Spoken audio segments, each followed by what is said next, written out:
Shalom, kali ini kami akan membahas masalah perceraian.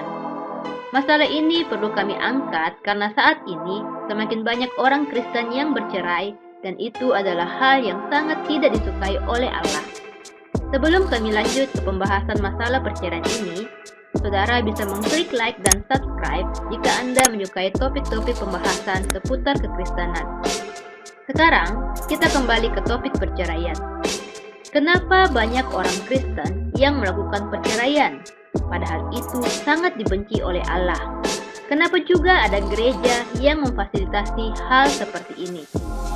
Banyak orang yang memelintir ayat berikut ini untuk dijadikan alasan bercerai. Matius pasal 19 ayatnya yang ke-9 berbunyi demikian.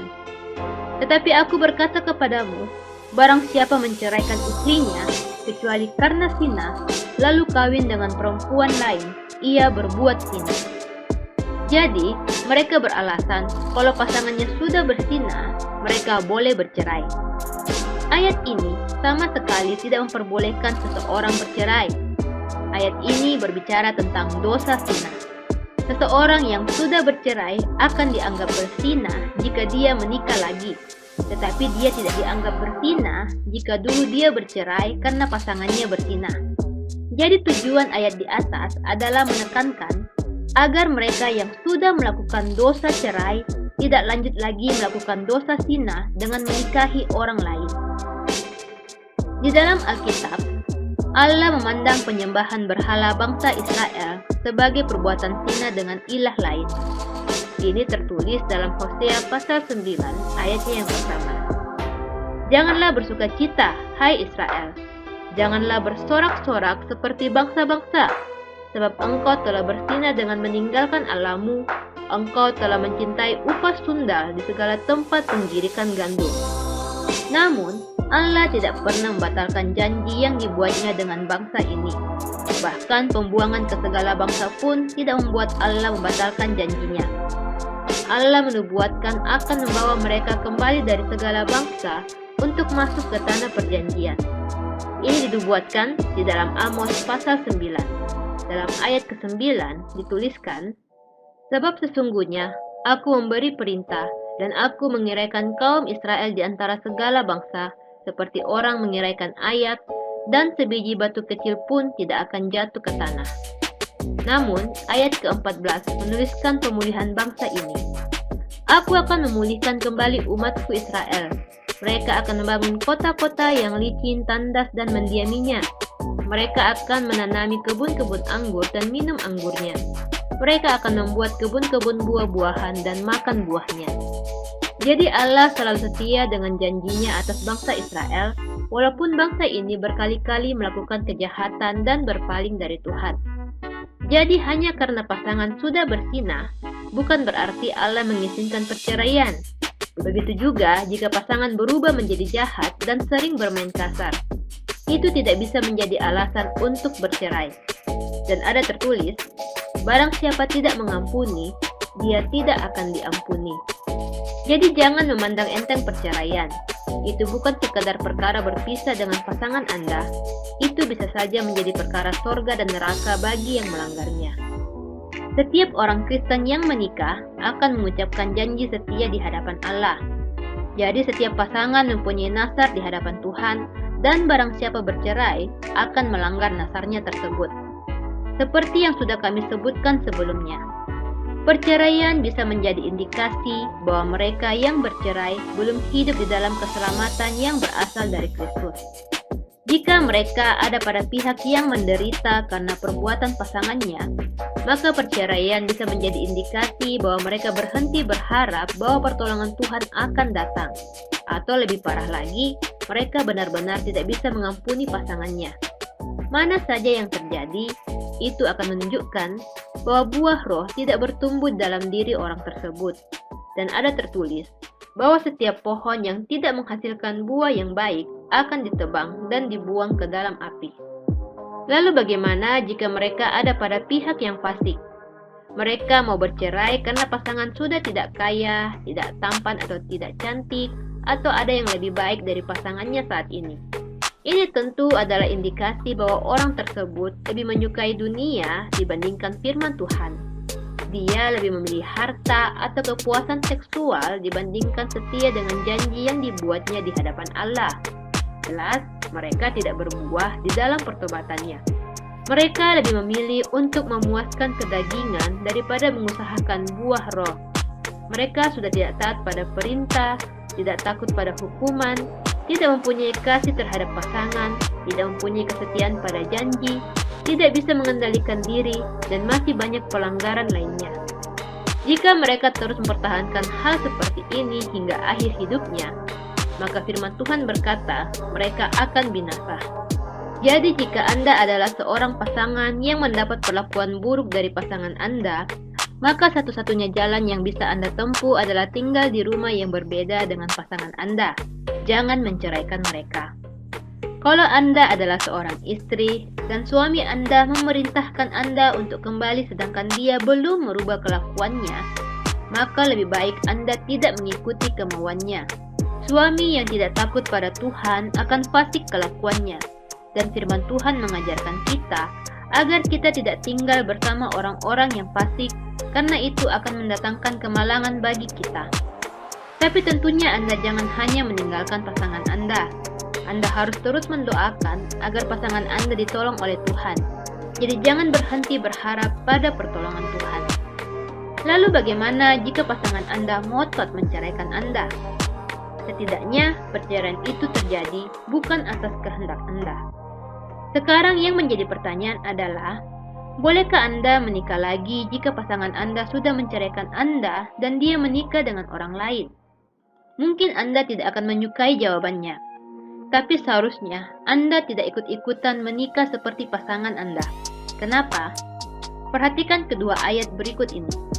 Matius pasal 5 ayat yang ke-32 menuliskan, "Tetapi aku berkata kepadamu, setiap orang yang menceraikan istrinya, kecuali karena zina, ia menjadikan istrinya berzina. Dan siapa yang kawin dengan perempuan yang diceraikan, ia berbuat zina." Lalu Matius pasal 19 ayatnya yang ke-9 menuliskan, "Tetapi aku berkata kepadamu, barang siapa menceraikan istrinya, kecuali karena zina, lalu kawin dengan perempuan lain, ia berbuat zina." Sekarang coba pikirkan, jika Anda tidak pernah berzina, lalu pasangan Anda menceraikan Anda untuk menikah dengan orang lain, maka pasangan Anda akan dianggap melakukan perzinahan. Kenapa bisa pasangan Anda dianggap melakukan perzinahan? Bukankah tadi dia sudah menceraikan Anda? Pasangan Anda dianggap melakukan perzinahan karena sebenarnya perceraian itu tidak pernah terjadi di hadapan Allah. Perceraian itu cuma terjadi di atas kertas dokumen cerai saja. Saat pasangan Anda membangun rumah tangga baru dengan orang lain, sebenarnya dia masih sah pasangan Anda di hadapan Tuhan. Itu sama saja dia berzina saat masih jadi suami atau istri Anda. Dia melakukan dua pelanggaran, yaitu ingkar terhadap nasarnya dan berzina. Jadi Anda berada dalam situasi di mana pasangan Anda berzina di dalam pernikahan yang masih sah di hadapan Tuhan. Jika Anda ikut-ikutan menikah, maka Anda akan ikut-ikutan mengingkari nasar yang sudah Anda ucapkan. Itu berarti Anda juga ikut-ikutan membelakangi pernikahan yang masih sah di hadapan Tuhan. Walaupun Anda tidak akan terhitung melakukan zina, karena pasangan Anda sudah lebih dulu melakukan perzinahan, tetapi Anda akan terhitung melakukan dosa cerai. Jangan beranggapan pasangan Anda yang melakukan cerai hanya karena dia yang mengajukan surat cerai.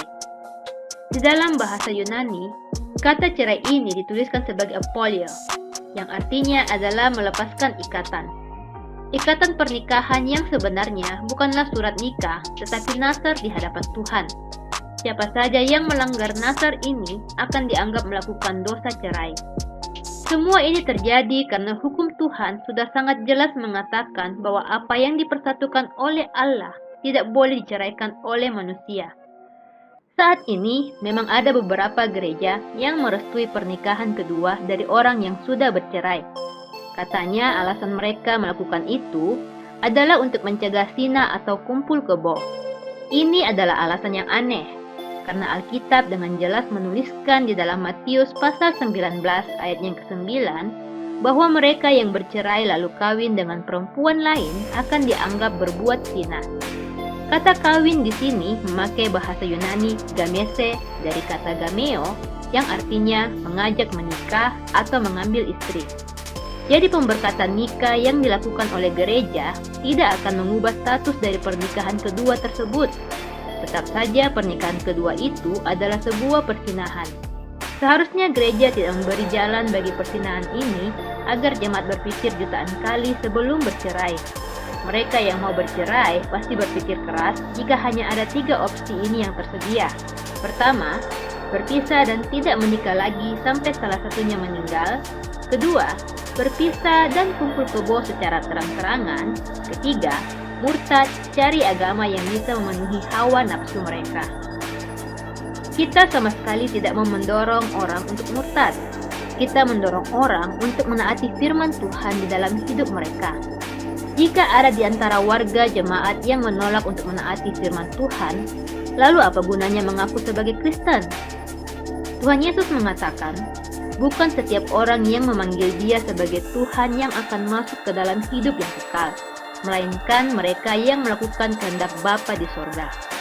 Mungkin banyak di antara kita yang masih beranggapan bahwa menunggu pasangan yang berzina itu adalah sesuatu yang bodoh. Orang Kristen tidak seharusnya memandang kesetiaan terhadap pasangan yang berzina sebagai sesuatu yang konyol. Jika ada orang Kristen yang memandang itu sebagai sesuatu yang konyol, maka itu sama saja memandang kesetiaan Tuhan terhadap umatnya sebagai sesuatu yang konyol. Umatnya berkali-kali jatuh dalam penyembahan berhala dan berzina dengan ilah-ilah lain. Namun Allah tetap setia mewujudkan janjinya untuk menyelamatkan kita dan membawa kita masuk ke dalam hidup yang kekal. Jadi kasih setia yang besar seperti itu bukanlah sesuatu yang konyol. Kasih setia seperti itulah yang seharusnya kita miliki sebagai orang percaya yang semakin lama semakin serupa dengan Kristus. Tentu ini berat. Firman Tuhan membahasakan pencobaan terberat dalam hidup kita itu sebagai salib yang harus kita pikul. Jadi mungkin saat ini Anda diperhadapkan pada pilihan ini. Apakah Anda memilih untuk meletakkan salib itu dan pergi, atau Anda akan memikul salib itu dan setia mengikut Tuhan Yesus? Semoga Tuhan menghindarkan kita dari hal-hal yang sedemikian. Lalu bagaimana jika Anda sudah bercerai? Apakah masih ada kesempatan untuk bertobat? Tentu. Pertobatan selalu tersedia bagi mereka yang menyesal dan mau mengakui kesalahannya di hadapan Tuhan. Tapi sekali lagi harus ditekankan, pertobatan selalu tersedia bagi kita yang menyesali dosa-dosa yang sudah kita lakukan. Jadi silahkan setiap orang memeriksa hatinya masing-masing. Jika hati Anda berkata, syukurlah saya sudah bercerai, sekarang waktunya untuk bertobat. Itu menunjukkan bahwa Anda mensyukuri dosa Anda dan tidak menyesalinya. Kita harus berhati-hati menghadap Tuhan dengan perasaan seperti ini, karena Allah tidak akan membiarkan dirinya dipermainkan. Sampai di sini pembahasan kita mengenai perceraian. Mungkin ini tidak akan menyenangkan bagi beberapa orang, namun firman Tuhan memang bukan ditujukan untuk menyenangkan telinga manusia, tetapi untuk mengajar, menyatakan kesalahan, memperbaiki kelakuan, dan untuk mendidik orang dalam kebenaran. Sampai jumpa di video kami yang lainnya. Tuhan Yesus memberkati.